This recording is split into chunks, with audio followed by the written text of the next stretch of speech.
I don't think I'll ever forget the day I saw that bloodstain on our bedroom floor. It was small, barely the size of a nickel, but it wasn't just the stain itself that burned into my memory. It was what it meant. At the time, I didn't know that tiny mark would lead me to the truth that would tear my world apart.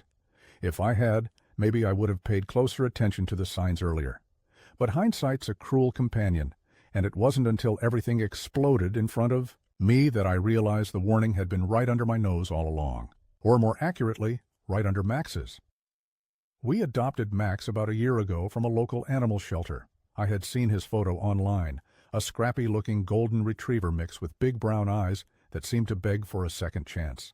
His gaze hit me in a way I couldn't explain, and before I knew it, I was telling my wife I wanted to drive down and meet him. She wasn't thrilled about the idea. In fact, she outright opposed it. "We don't have time for a dog," she argued while scrolling through her phone on the couch. "It's a huge commitment. What if he tears up the furniture or chews on my shoes?" But I was already picturing him curled up by the fireplace or playing fetch in the yard. Her objections didn't matter. I was determined. The moment Max pressed his head against my leg at the shelter and wagged his tail, I knew he was coming home with me. I signed the adoption papers that same day, and by the end of the week, he was ours. Or maybe I was his. Max bonded with me almost instantly.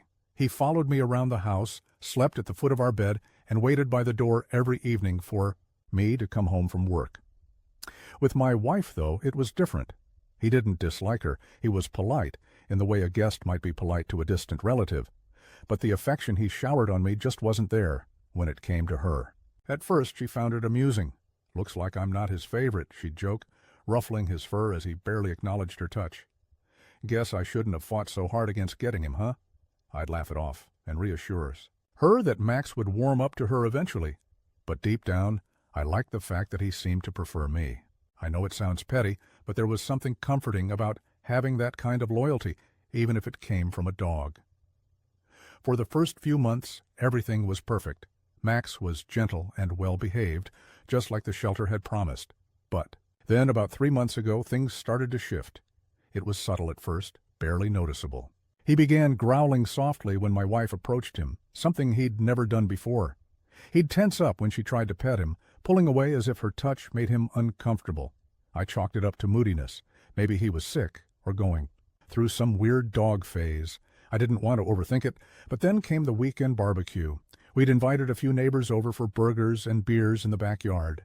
Among them was Steve, the guy who lived 2 doors down. He was a friendly enough guy, always cracking jokes and offering to help fix things around the house. I didn't know him well, but we exchanged small talk whenever we crossed paths. That day, though, Max couldn't stand him. As soon as Steve stepped into the yard, Max's ears perked up, and a low growl rumbled in his chest. I placed a hand on his back to calm him, but he wasn't having it. His eyes were locked on Steve, like the man was a threat. I'd never seen him act like that before. Embarrassed, I apologized to Steve and led Max inside, locking him in the spare room for the rest of the afternoon. My wife laughed it off. "Maybe he just doesn't like Steve's cologne," she joked. "Or maybe he's jealous of all the attention you're giving someone else for once." I forced a chuckle, but the incident left a sour taste in my mouth. Why was Max so hostile toward him? A few days later, I ran into Steve again. It was early morning, and we were both heading to our cars. He waved awkwardly, and that's when I noticed the bandage wrapped around his hand. One of the buttons on his shirt was missing, and the fabric around the collar was frayed, like it had been yanked violently. "What happened to your hand?" I asked, genuinely curious. He hesitated for a moment before laughing it off. "Oh, just clumsy me. I fell down the stairs yesterday. You know how it is." His explanation seemed off, but I didn't press him further. People fall down stairs all the time, right? Still, as I drove to work, the image of his torn shirt and bandaged hand lingered in the back of my mind. That evening, I came home to find Max pacing near the front door, his tail wagging lazily when he saw me. I tossed him his favorite chew toy, a worn-out rope with frayed ends, and he happily grabbed it, trotting off toward the bedroom. I followed him, ready to unwind and spend some time with my loyal companion. But when I stepped into the room, I noticed something strange. There, on the floor near the bed, was a small, dark stain. Blood. I knelt down, my fingers hovering over the spot. It was dry but fresh enough that the color hadn't completely faded. A few inches away, partially hidden beneath the bed frame, was a single button. I picked it up and turned it over in my hand, frowning. It didn't match any of my clothes. "What's that?" My wife's voice startled me, and I quickly stood up. She was leaning against the doorway, watching me. "There's a blood stain on the floor," I said, holding up the button. "And this was under the bed. Do you know where it came from?" She glanced at her hand, where a small bandage wrapped around her index finger. "I cut myself earlier when I was chopping vegetables," she said casually. "Max probably dragged the button in from the laundry room. You know how he's always carrying things around." Her explanation seemed plausible enough, but something about the way she said it felt off. There was a slight tremor in her voice, like she was trying too hard to sound relaxed. I nodded, pretending to accept her answer, but my mind was racing. As I sat on the couch later that night, Max curled up at my feet, softly growling in his sleep. I couldn't shake the feeling that he was trying to tell me something. Something I wasn't ready to hear, and that blood stain on the floor? I had a feeling it was just the beginning. It started with little things, barely noticeable at first, but they added up. The way my wife had been pulling away, the coldness in her voice, the way her eyes darted away from mine during conversations. I kept telling myself it was just stress or a phase, something every couple goes through. But Max didn't seem to think so. He noticed before I did. It had been weeks since our relationship began to shift. We used to spend evenings cooking together, laughing over stupid things while we prepped dinner. Now she spent most nights in the bedroom with her phone, the glow of the screen illuminating her face. When I walked in, she'd lock it and place it face down on the nightstand. Every time. "You okay?" I asked her one night while brushing my teeth. She nodded, barely looking up. "Yeah, just tired." I wanted to ask what she was doing on her phone, why she seemed so distant, but I bit my tongue. I didn't want to be that husband, the one who accuses his wife of things without proof. But deep down, I could feel the tension building, like a storm waiting to break. Max wasn't helping. His protective behavior had escalated to the point where he growled every time she came near me. One night we were watching TV, and she sat down next to me on the couch. As soon as she did, Max leapt up and wedged himself between us, growling softly. "For God's sake, Max, what is your problem?" she snapped, standing up and crossing her arms. I stroked his fur, trying to calm him down. "I don't know, he's been acting weird around you lately. You should get him checked out. Maybe he's sick." I nodded, though I didn't believe for a second that this was about illness. Max wasn't growling at anyone else, just her. And it wasn't just the growling. He watched her like a hawk, as if he didn't trust her. Part of me wondered if he saw something I couldn't. The next morning I ran into Steve again. I was taking out the trash when I saw him in his driveway, fumbling with his keys. He looked up when I waved, and that's when I noticed the bandage on his forearm. "Another injury?" I asked, trying to sound casual. Steve chuckled nervously. "Yeah, I slipped in the garage." He laughed, but it sounded forced. "I'm starting to think I should wear a helmet around the house." I smiled politely, but something felt off. His body language was tense, and he wouldn't meet my eyes. The guy who usually joked about everything now seemed jumpy, like he couldn't wait to end the conversation. As he got into his car and drove off, I stood there, replaying our exchange in my head. There was more to his story. I just didn't. Know what? That evening, while tidying up the living room, I found a broken lamp hidden behind the couch. The base was cracked, and pieces of shattered glass were scattered beneath it. I picked it up and turned to my wife. "What happened to the lamp?" She didn't even glance up from her phone. "I accidentally knocked it over," she said, her voice flat. It sounded like a lie, but I didn't press her. Instead, I swept up the glass, all while Max sat nearby, growling softly.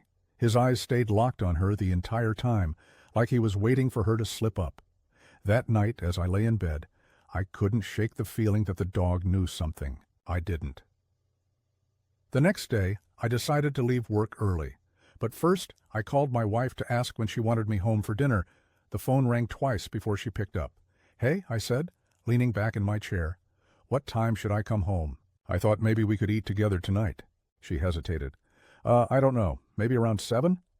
In the background, Max was barking furiously, his deep, frantic barks drowning out her voice. "What's going on with Max?" I asked, sitting up straight. "He's just being annoying," she replied, her voice tense. "I don't know what his problem is. He's been like this all day." Her tone wasn't annoyed. It was shaken. Like the barking wasn't just a nuisance, but something that scared her. "Are you sure everything's okay?" I asked, my gut twisting. "Yeah, it's fine. I'll get him to calm down. I'll see you at 7, okay?" Before I could say anything else, she hung up. I stared at the phone in my hand, my mind racing. Max didn't bark like that for no reason. And my wife, she sounded like she was hiding something. I grabbed my keys and left the office, the unease in my chest growing with every mile I drove. When I pulled into the driveway, the house was eerily quiet. No barking, no movement, just silence. I stepped inside and called out her name, but there was no answer. My heart pounded as I made my way toward the stairs, the silence pressing down on me like a weight. Whatever was happening, I knew it was bad, and I was about to find out just how bad it really was. The house was too quiet. I closed the front door behind me and stood still for a moment, listening. No barking, no footsteps, just the unsettling hum of silence. My chest tightened as I walked through the living room, calling her name. No answer. I glanced toward the laundry room, and that's when I noticed something odd. The door was shut, and Max was inside. We never locked Max in the laundry room, ever. I twisted the doorknob and opened it. Max bolted out like a shot, his paws skidding on the hardwood floor as he sprinted toward the stairs. He barked furiously, his nails clicking loudly against the steps as he bounded upward. "Max!" I called, but he didn't stop.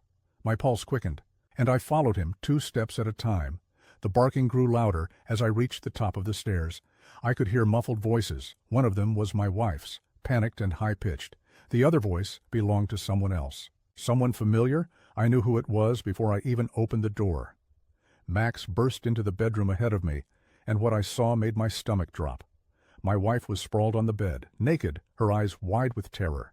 Steve, our neighbor, was scrambling to get off the bed, half-dressed and fumbling with his pants. But Max was faster. He lunged, sinking his teeth into Steve's rear with a ferocity I'd never seen before. Steve let out a blood-curdling scream, thrashing as he tried to shake the dog off. "Max, stop!" I yelled, rushing forward and grabbing his collar. I had to use all my strength to pull him back, but even then, he kept growling, his teeth bared and ready for another bite. Steve stumbled backward, clutching his torn pants, and limped toward the door. His face was red, a mix of pain and embarrassment. "What the hell is wrong with your dog?" he shouted, wincing as he grabbed the doorframe for support. "What the hell is wrong with you?" I shot back, my voice trembling with rage. "Get the fuck out of my house!" Steve didn't need to be told twice.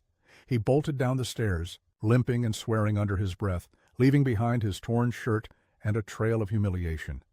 The front door slammed shut, and I was left standing in the bedroom, breathing heavily, Max growling softly by my side. I turned to my wife. She had pulled a sheet over herself, but it didn't matter. Nothing could cover the shame and guilt written all over her face. Tears streamed down her cheeks as she sobbed, her shoulders shaking. "I can explain," she choked out, her voice barely above a whisper. "Please, just let me explain." I stared at her, my mind racing. Anger, betrayal, disgust. They hit me all at once, swirling together into a storm I couldn't control. My hands trembled, and I clenched them into fists, trying to steady myself. How long? My voice was cold, detached, like I was watching the scene unfold from outside my body. She sniffled and wiped her eyes. "A few months," she admitted, her voice cracking. "It didn't mean anything, I swear. It was a mistake." A mistake. That word made my blood boil. A mistake is forgetting to pick up milk at the grocery store. A mistake is sending an email to the wrong person. Sleeping with our neighbor for months wasn't a mistake. It was a choice. "The barbecue," I said, my voice tightening. "That was just an excuse to see him, wasn't it?" She didn't answer. She didn't need to. Her silence said it all. I felt sick. My stomach churned, and for a moment I thought I might actually throw up. I looked at her, the woman I had loved, the woman I had trusted, and all I could see was the betrayal that had been festering right under my nose. Max nudged my leg, snapping me out of my thoughts. His eyes were full of concern, like he could sense my pain. I knelt down and scratched behind his ears, grateful for the one being in this house who had been honest with me from the start. "I can't do this," I said, standing up and heading toward the door. "I'm done." "Wait," she cried, scrambling off the bed and grabbing my arm. "Please, we can fix this. Don't throw everything away." I yanked my arm free and glared at her. "You already threw it away." I walked out, Max following close behind me. I didn't look back. The next day, I contacted a divorce attorney. It was easier than I thought it would be. The proof of her infidelity, combined with the evidence I had, Steve's torn shirt, the bloodstain on the floor, and even the strange behavior of Max, made the process swift and straightforward. Within weeks, the papers were signed, and the house was mine. She moved out, taking nothing but her clothes and a few personal items. I didn't care where she went or what she did. As far as I was concerned, she was just another chapter in a book I was ready to close. A month later, I found myself back at the same animal shelter where I had adopted Max. This time, I wasn't there by chance. I was there with a purpose. Max had been my rock through everything, and I wanted to give him something in return.